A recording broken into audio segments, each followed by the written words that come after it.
Welcome to Insights with Thomas Caldwell on Thursday, December the 4th, 2025. Tom, this is our last Insights for 2025 for the year. Yes. I'm wearing my sparkly Christmas stuff. You've got your bright red tie on? Well, it's not because I'm a liberal or anything. It's just I am trying to celebrate Christmas and be Christmassy sort of thing. I love it when you're Christmassy. Okay, so let's get back to this.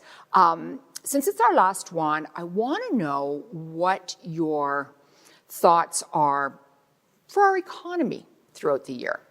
The year past or the year going?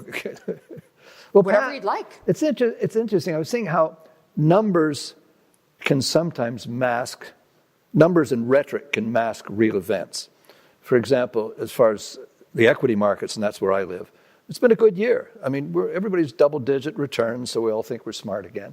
So it's been a good year from that perspective. From a Canadian political perspective, it's been a good year because everybody gets to fly around the world, make speeches, and sign all kinds of memorandums of understanding. And it's all fine. And it's been a good year for, a prime minister's been given a honeymoon period to see what he can put together. We haven't seen any reality yet. It hasn't filtered through. There's talk about, these big project pipelines, Ring of Fire. None of those are going to be on stream for 5 years. They're not going to make any real difference in the economy for quite a period of time.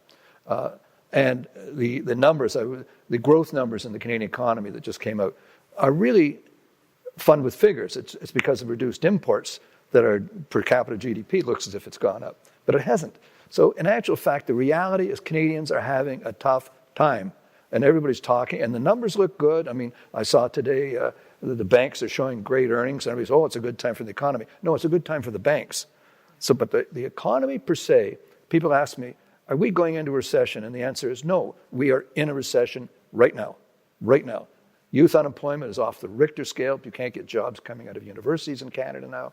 You have people worried about cost of living. We really haven't come to grips. They're avoiding the real issues. And that's been all through 2025. And they still haven't got the message. There's several things we have to do. And I've said this time and time again. Cut taxes. Cut regulations. And let's Canada stop being a tyranny of minorities, special interest, and special victim groups. One class of Canadian. Those are the three issues, and they're big. The last one is the biggest one, of course. But taxes, if you want to put this economy on afterburner and get it really moving, cut taxes at all levels, not this little Mickey Mouse 1% at the lower bracket.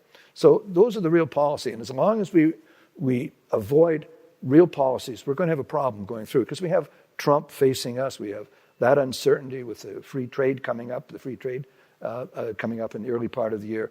We're going to have some challenges. There's been challenges this year with Mr. Trump's mercurial behavior, and it's going to continue on into next year. We've got to get strong in ourselves. I mean, we're still talking about the F-35 fight. We've been talking about that for about 10 years now. It's just a joke. Let's make decisions, move forward, stop the talking, and stop playing fun with figures. Let's get to real issues. So we didn't do it in 25. We've skated through. The numbers look good, but people are still suffering. All right, so let's talk about the markets. Let's look back to 2025. What happened, and what's on your Christmas wish list for the markets for 2026? Well, my wish list is always that markets are strong, because that way I tend to look smarter. So I need a good background to make me look good, kind of thing. It's like makeup in television. The market has been a good market. You had the Magnificent Seven, the high tech, the AI, whether that's a bubble or not, I don't even know. I think they're a little bit pricey. I'm not a big investor in that group. I've been invested in financial services and exchanges because there's a lot of trading going on. I want to effectively own the casino. Canadian resources also been a very good performing area for Canada. Canadian banks, they're a protected species in Canada. They always do well. And the U.S. market has done really well. Now the U.S. market is more reflective of the U.S. economy, which is doing well. And is there going to be a fallout from Mr. Trump's behavior in terms of people buying less American products, less trade? He's introducing lots of friction in upending the world trading system. So there's going to be challenges. We still don't know the unintended consequences of Mr. Trump's policies.